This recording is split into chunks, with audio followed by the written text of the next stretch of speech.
여호와의 천사가 갓에게 명령하여 다윗에게 이르시기를 다윗은 올라가서 여부수 사람 오르난의 타작 마당에서 여호와를 위하여 제단을 쌓으라 하신지라. 이에 갓이 여호와의 이름으로 이른 말씀대로 다윗이 올라가니라. 그때에 오르난이 밀을 타작하다가 돌이켜 천사를 보고 오르난이 4명의 아들과 함께 숨었더니 다윗이 오르난에게 나아가매 오르난이 내다보다가 다윗을 보고 타작 마당에서 나와 얼굴을 땅에 대고 다윗에게 절하매 다윗이 오르난에게 이르되 이 타작하는 곳을 내게 넘기라. 너는 상당한 값으로 내게 넘기라. 내가 여호와를 위하여 여기 한 제단을 쌓으리니 그리하면 전염병이 백성 중에서 그치리라 하니 오르난이 다윗에게 말하되 왕은 취하소서. 내 주 왕께서 좋게 여기시는 대로 행하소서. 보소서 내가 이것들을 드리나이다. 소들은 번제물로 곡식 떠는 기계는 화목으로 밀은 소제물로 다 드리다 하는지라.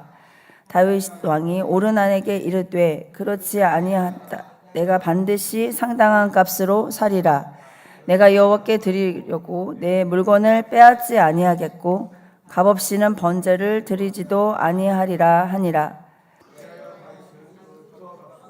금 600세겔을 달아 오르난에게 주고 다윗이 거기서 여호와를 위하여 제단을 쌓고 번제와 화목제를 드려 여호와께 아뢰었더니 여호와께서 하늘에서부터 번제단 위에 불을 내려 응답하시고 여호와께서 천사를 명령하심에 그가 칼집에 꽂았더라. 이때에 다윗이 여호와께서 여부스 사람 오르난의 타작 마당에서 응답하심을 보고 거기서 제사를 드렸으니 옛적에 모세가 광야에서 지은 여호와의 성막과 번제단이 그때의 기브온 산당에 있었으나 다윗이 여호와의 천사의 칼을 두려워하여 감히 그 앞에 가서 하나님께 묻지 못하더라. 아멘. 네, 어제 본문에서 다윗은 이 자신의 통치 기반을 마련하기 위해서 인구 조사를 했고요. 하나님은 이를 악하게 여기시고 징계를 하시게 됩니다. 이 하나님을 의지하지 않고 앞서서 어떤 계산을 했던 그 다윗의 태도를 보시고 이 하나님이 진노하신 것입니다. 여러분, 인간의 가장 근본적인 죄를 생각하면 그것은 하나님 없이 스스로 인생을 경영하려고 하는 그러한 태도를 말합니다. 그러한 교만함이 우리의 가장 근본적인 죄라고 볼 수가 있는데 선악과를 먹으면 하나님처럼 된다는 이 사단의 유혹에 넘어간 아담, 이 아담의 그 죄처럼 이 자신이 하나님처럼 인생을 통치하고 다스리려고 하는 그 본질적인 죄, 그 원죄가 저와 여러분에게, 온 인류에게 있는 것입니다. 하나님은 다윗이 이 인구조사를 한 자체를 지적한 것이 아닙니다. 그의 마음의 목적과 동기의 그 불순한 죄를 지적을 하신 것입니다. 하나님 없이 스스로 나라를 다스리려고 했던 그의 교만함, 하나님 없이도 전쟁에 승리할 수 있다고 하는 그 자만심을 보시고 징계를 하신 것입니다. 그러나 하나님은 그 징계로 그냥 끝을 내시는 것이 아니라 오늘 본문에서 다시 이 다윗이 하나님을 만나고 다시 백성들과 회복할 수 있도록 그렇게 인도를 해주십니다. 그 방법은 무엇입니까? 바로 제사입니다.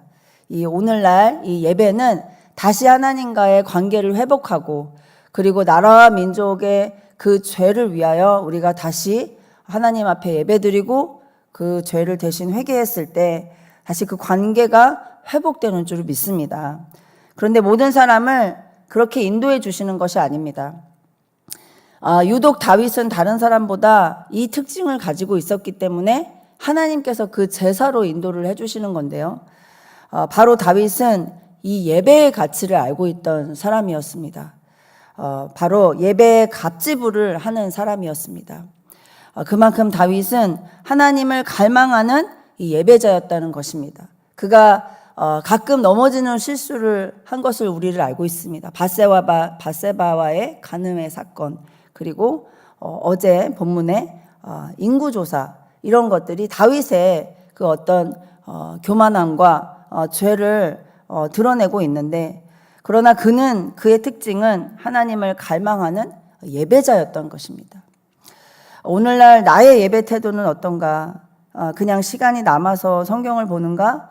아니면 정말 몸부림치며 성경을 보려고 하나님 앞에 있는가? 주일이 왔으니까 당연히 예배를 드리는 그런 수동적인 형식적인 예배자인가? 아니면 나는 정말 항상 예배를 기다리고 갈망하고 기대하는 사람인가? 어떤 갑질을 해서라도 주님 만나길 포기하지 않는 사람인가?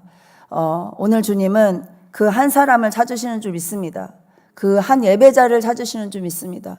그래서 그 예배자를 통해서 나라와 민족의 백성들의 생명을 살리고 또 우리 가족들의 생명을 살린다라는 오늘의 메시지를 저와 여러분이 듣고 주님 앞에 온전히 서게 되기를 예수님의 이름으로 축복합니다.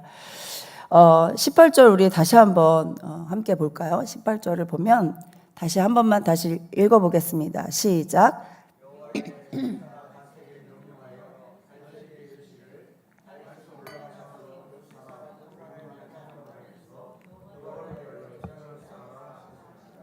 아멘. 제단을 쌓으라고 했습니다. 여기서 제단이라고 하는 이 히브리어의 어원은 자바흐라는 이 단어인데요. 이 제사하다 그리고 동물을 사육하다라는 뜻을 가지고 있습니다. 짐승의 희생 제사를 드리는 곳을 바로 이 제단이라고 하는데, 이곳에서 바로 하나님을 만났던 것입니다. 여러분, 지금 우리는 어디서 하나님을 만나고 있습니까? 우리가 쌓아야 할 제단은 어디입니까? 우리가 단번에 희생제물로 구원을 이루신 예수 그리스도께서 주인 되신 이 가정이 바로 우리가 쌓아야 할 제단인 줄 믿습니다. 그리고 예수님이 주인 되신 우리의 일터, 그리고 중고등학교, 그리고 캠퍼스, 우리 대학교, 그러한 나라와 민족, 이 우리가 쌓아야 할 이 제단은 바로 우리 삶의 현장인 줄 믿습니다. 그곳에 왕 되신 예수님이 우리의 모든 것 되시기 때문입니다. 이젠 더 이상 큰 건물 안에서만 일주일에 한 번 드리는 그 예배만이, 그 형식적으로 드려지는 예배만이 예배가 아닌 것입니다. 우리가 그런 예배가 많이 예배라는 그 의식을 이제 끝내야 하는 줄 믿습니다. 물론 교회에서의 예배도 정말 중요한 예배지만 우리 각자의 삶 속에서의 예배가 우리가 정말 쌓아야 할 제단인 줄 믿습니다. 여기 다윗은 자신이 이제 원하는 지역이 아니라 하나님께서 지명하신 그 곳에서 하나님이 쌓으라 하신 제단을 쌓게 됩니다.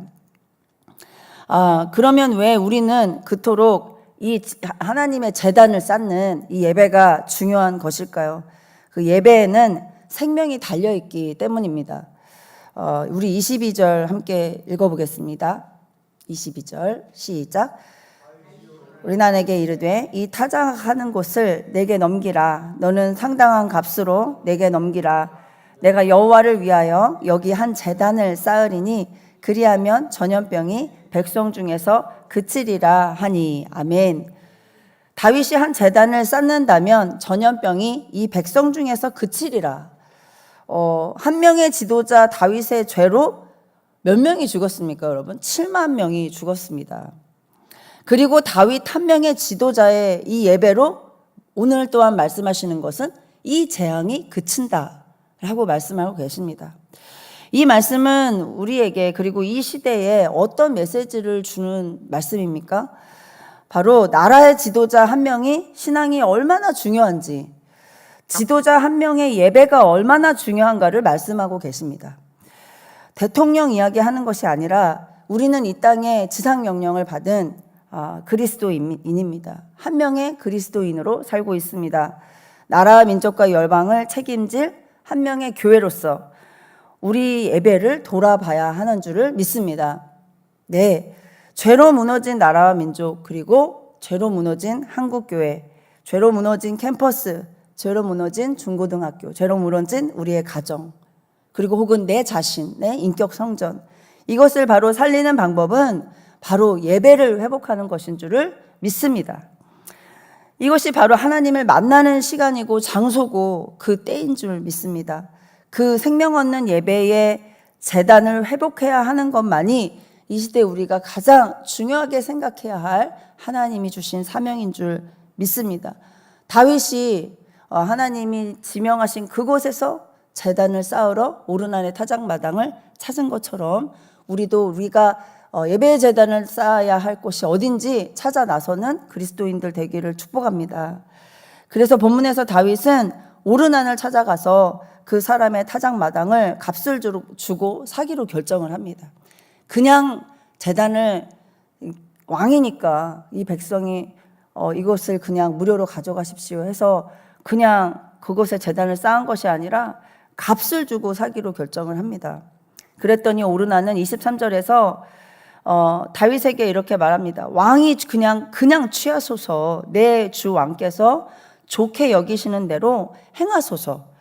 보십시오. 내가 소도 드리고 번제물로 이렇게 드릴 수 있도록 소를 가져가시고 곡식을 떠는 기계도 가져가시고 그리고 또 소제물로 드리시기 위해서 밀도 이렇게 가져가십시오. 제가 섬기겠습니다. 라고 이것을 이 헌금처럼 이렇게 드립니다. 오르난이 다윗에게 이 모든 것들을 이게 줄 테니까 이것을 가지고 제사를 드려 주십시오. 라고 했더니 이 다윗이 그것을 거절하고 아니다. 나는 값을 주고 사겠다. 라고 말합니다. 여러분, 예배는 아무리 좋은 땅과 건물과 완벽한 예배 시설을 어떤 성도가, 돈 많은 성도가 무료로 이렇게 준다고 해도 하나님이 찾으시는 한 명의 예배자가 없으면 그곳에 하나님도 없고 생명도 없고 하나님의 임재도 없는 줄 믿습니다. 가장 중요한 것은 하나님이 찾으시는 한 명의 예배자인 줄 믿습니다. 이 다윗은 그것을 알고 자신의 예배자의 태도가 가장 중요한 줄 알고 반드시 예배에 값지불을 하겠다라고 오르난에게 말을 하고 있습니다. 우리 24절, 25절 한번 읽어볼까요? 시작.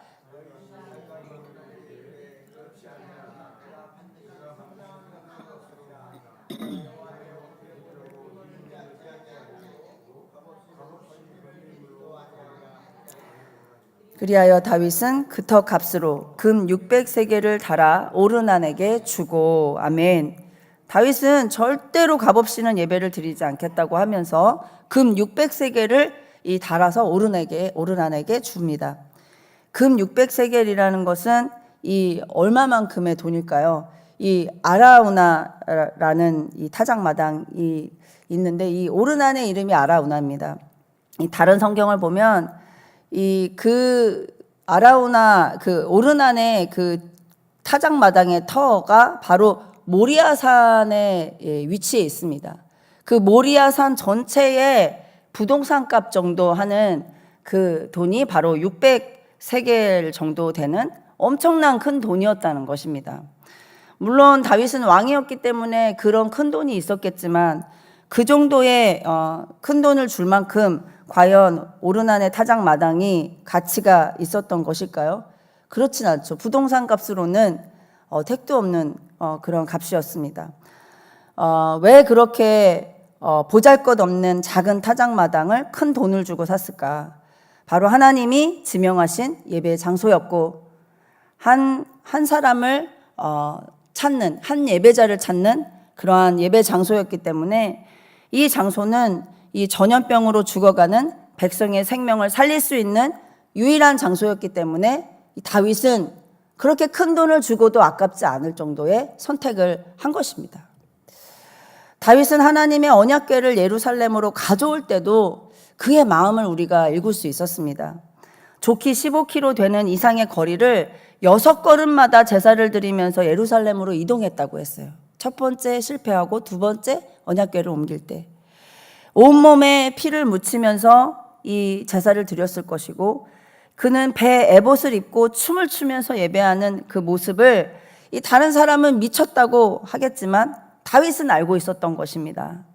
바로 예배에 생명이 있다는 것을, 예배에 백성들의 생명이 달려있다는 것을 알고 있었기 때문에 그는 마음을 다해, 이 정성을 다해 하나님의 임재의 언약궤를 이동시킨 거예요. 여러분, 이 시대에 영원히 살 수 있는 유일한 길은 정말 이 시대 예배인 줄 믿습니다. 지금 정말 예배에 생명이 달려있는 줄 믿습니다. 이 시대는 얼마나 죄로 가득한 우리의 영혼과 우리 가족들, 그리고 나라와 민족의 그 영적인 상태, 그것들이 얼마나 우리로 하여금 예배를 필요로 하고 있습니까? 예. 우리가 정말 세상 속에서 한 일주일만 예배를 안 드리고 하나님과 관계없는 삶을 살다 보면 우리는 금방 죄로 물든 삶을 살게 될 것입니다. 예배가 있기 때문에 우리가 하나님과 연결이 되는 것이고, 하나님 말씀과 기도, 그것이 있기 때문에 우리가 계속해서 이 생명을 유지하는 것인데, 우리가 너무 이 예배를 하찮게 여기고 지각을 하거나 또는 온라인 예배로 대체를 하거나 그 예배 시간에 휴대폰을 보면서 예배를 보는 관중이 되어서 구경만 하는 그런 예배의 태도, 간혹 가다 보면 그런 성도님이 계시는데 이 자리에는 절대 그런 분이 없는 줄 믿습니다. 예, 새벽 예배를 나와서 이렇게 예배를 드리시는 분들이, 그런 분은 절대로 없으리라 믿습니다. 우리 죄를 사해 주신 구원자 예수 그리스도 앞에서 우리가 감사하며 죄로 무너져가는 우리 가족의 생명, 우리 이웃들의 생명, 우리 나라의 민족의 생명을 놓고 살려달라고 기도하는 시간이 예배가 되어야 합니다. 오늘 본문에 다윗이 그 정말 가슴 졸이면서 7만 명의 그 백성들이 죽고 다시 이 백성들을 살려달라고, 앞으로 이제 그만 전염병이 그치게 해달라는 간절한 두렵고 떨리는 마음으로 오르나의 타작마당을 찾았던 것처럼 우리도 정말 그 하나님 앞에 두렵고 떨리는 마음으로 예배를 찾아와야 하는 줄 믿습니다. 다윗은 그 마음으로 아라우나의 타작마당을 샀고 제단을 쌓고 하나님 앞에 제사를 드렸습니다. 저와 여러분의 예배가 이 귀한 갑지불로 드려지는 예배가 되어서 수많은 영혼들을 살려내는 예배자 되기를 축복합니다. 26절을 보면 다윗이 거기서 이제 하나님 앞에 예배를 드리는 장면이 나옵니다. 26, 27절 우리 한번 읽어볼까요? 시작. 다윗이 거기서 여호와를 위하여 제단을 쌓고 번제와 화목제를 드려 여호와께 아뢰었더니 여호와께서 하늘로부터 번제단 위에 불을 내려 응답하시고 여호와께서 천사를 명령하심에 그가 칼집에 꽂았더라. 아멘. 하나님은 다윗이 낸 이 600세겔의 이 돈을 받으시고 불을 응답하신 것이 아닙니다. 하나님은 돈을 받으시고 응답하시는 분이 아닙니다. 하나님은 다윗의 마음을 받으시고 응답하시는 줄 믿습니다. 아멘. 재물이 있는 곳에 마음이 있다고 하셨어요. 하나님은 우리 중심을 다 알고 계십니다. 과부의 2 렙돈을 받으시고 그 과부의 전부를 받으시지 않으셨습니까? 예배에 마음을 쏟는지 아니면 형식적으로 예배를 드리는지 하나님은 다 알고 계신다는 거예요. 재정을 드리는 성도, 요즘은 돈보다 귀한 것이 시간입니다. 시간을 드리는 성도, 또한 자기 재능을 드리는 성도, 갖가지 내가 가진 귀한 것들의 갑지불을 예배로 올려드릴 때 하나님은 그 사람의 재산이 아니라 그 마음을 받으시고 그 사람에게 성령의 불로 응답하실 줄 믿습니다. 그 사람의 가정에 성령의 불로 응답하실 줄 믿습니다. 네, 우리 28절부터 30절 이 마지막으로 한번 읽겠습니다. 시작. 이때 다윗이 여호와께서 여부스 사람 오르난의 타작마당에서 응답하심을 보고 거기서 제사를 드렸으니 옛적에 모세가 광야에서 지은 여호와의 성막과 번제단이 그때의 기브온 산당에 있었으나 다윗이 여호와의 천사의 칼을 두려워하여 감히 그 앞에 가서 하나님께 묻지 못하더라. 아멘. 이 당시에 이 산당이라고 하는 것은 제사도 드리고 또는 이방의 우상 숭배도 드렸던 이 혼합신앙의 장소였던 것입니다. 하나님은 이런 상태의 예배는 응답하지 않으십니다. 어떻게 하나님도 예배를 드리고 우상도 예배를 드릴 수 있습니까? 우리가 그런 마음의 태도를 가지고 예배를 찾아온다면 하나님은 우리에게 임재하시지 않습니다. 하나님은 그곳에 불로 응답하실 수 없습니다. 따라서 우리는 무엇을 해야 합니까? 우리가 하나님보다 더 중요하게 생각했던 우리의 우상들, 우리의 마음속에 붙들고 있는 우상들을 내려놔야 합니다. 그리고 내 마음속에 우상이 뭔지를 발견해야 하는 것입니다. 제가 청년들을 만나서 예배가 풀리지 않습니다. 뭐 주일 1, 2, 3부 수요 예배 풀리지가 않습니다. 계속 얘기를 합니다. 그것은 무슨 이유일까요? 내 안에 우상이 있기 때문입니다. 그 우상이 하나님과의 관계를 막고 있는 것입니다. 그런데 아직도 왜 우상은 없는 것 같은데 왜 그럴까요? 라고 질문한다면 아직 자신의 가지고 있는 그 죄를 발견하지 못한 것입니다. 이 혼탁한 신앙으로 예배를 드린다면 결코 그 가정과 교회는 성령의 불이 임할 수가 없습니다. 우리 한 명이 다윗처럼 순수한 신앙으로 내가 드릴 수 있는 최대치의 값지불로 예배를 드리는 그 예배자에게 불이 임하는 줄 믿습니다. 바로 그 가정과 교회는 성령의 불로 활활 타서 하나님의 임재가 충만한 생명 넘치는 공동체가 되리라 믿습니다. 그러면 많은 영혼들이 그 가정과 교회를 통해서 생명을 얻게 되겠죠. 이 다윗의 예배처럼. 네. 하나님은 그 다윗의 예배를 받으시고 이제 재앙이 그치도록 하셨습니다. 그리고 이전보다 더 왕성한 하나님의 나라 다윗 왕궁을 세워 가십니다. 저와 여러분이 그렇게 하나님 앞에 정말 쓰임받게 되는 한 명의 예배자가 되기를 소망합니다. 제가 어제 6.25 상기 구국성에 그저께 다녀왔는데 국군 장병 결연 축제를 한 14명 청년들을 하고 왔습니다. 한 20여 명 청년들과 함께 그리고 우리 조풍현 장로님, 우리 김우수 목사님 이렇게 다녀왔는데 이 전국의 육해공군 기독 장병들이 한 1만 명이 모이는 자리입니다. 이게 제 목소리가 쉬어 있는 까닭이 제가 청년들과 함께 부르짖어 복음을 전하고 우리 목사님과 간사님들, 청년들하고 그 많은 청년들에게 이 복음 전하고 신앙 상담을 하고 또 기도를 하느라 이게 목이 쉬어버렸는데 저희 교회가 한 14명의 이 결연을 맺었어요. 이 국군 장병들하고. 그 중에 3명은 예수님을 영접을 했습니다. 제대를 하면 교회를 방문하고 공동체와 연결을 해서 청년들을 만나게 해주려고 이 일을 했는데 이 많은 청년들의 공통된 고민은 이 불안한 그들의 진로 그리고 그들의 가정의 문제들이 많더라고요. 한국 청년들이 얼마나 불안과 아픔을 안고 있는지 알게 되는 시간 또한 그러한 시간이었습니다. 이 가장 인상적이었던 건 이 저녁 예배 때 이제 그 청년들이 서로 이렇게 같은 부대의 청년들끼리 앉아 있는데 서로 이렇게 부둥켜 안고 울면서 기도를 하는 거예요. 많은 청년들이. 왜 저들이 이 예배 시간에 저렇게 부둥켜 안고 기도를 할까? 과연 군 생활이 힘들어서만일까? 그건 아닐 것입니다. 군 생활 요새 핸드폰 다 가지고 있지 않습니까? 그리고 소통할 거 다 하고 먹을 거 먹습니다. 그들이 뭐가 힘들까요? 마음이 힘든 겁니다. 예. 이 마음이 무너져 있는 상태로 이 군대에 와서 하나님 만나겠다고 그 구국성회를 찾아왔는데 너무너무 귀한 청년들이 많은 거예요. 하나님의 아들들이 굉장히 살아있는 거예요. 그러한 예배의 모습을 보면서 저는 또한 다시 생각했습니다. 정말 예배가 중요하구나. 이 척박한 군대에는 이 정말 그 예배의 환경이 정말 좋지 않습니다. 제가 남편과 함께 한 10여 년 정도 군 선교를 했는데 그 군 선교의 장은 그 군인 교회는 목사님도 없는 곳도 많고 그리고 뭐 밥 한 끼 해줄 가족 이 군인 가족 한 사람 없는 데도 많습니다. 근데 이 갈급한 청년들이 이 군부대에서 이제 밥도 주고 예배도 막 드리고 많은 교회들이 와서 이렇게 게임도 하고 교제도 하고 생명을 나누니까 너무너무 좋아하는 거예요.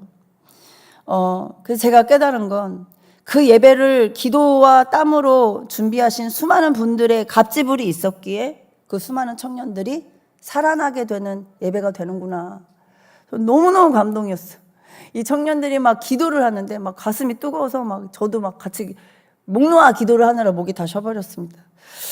저와 여러분 우리도 한 생명을 살리는 예배자로 준비되길 소망합니다. 네, 그렇게 우리가 예배를 통하여 하나님께 영광 올려드리는 한 명의 예배자로 서게 되길 예수님의 이름으로 축복합니다.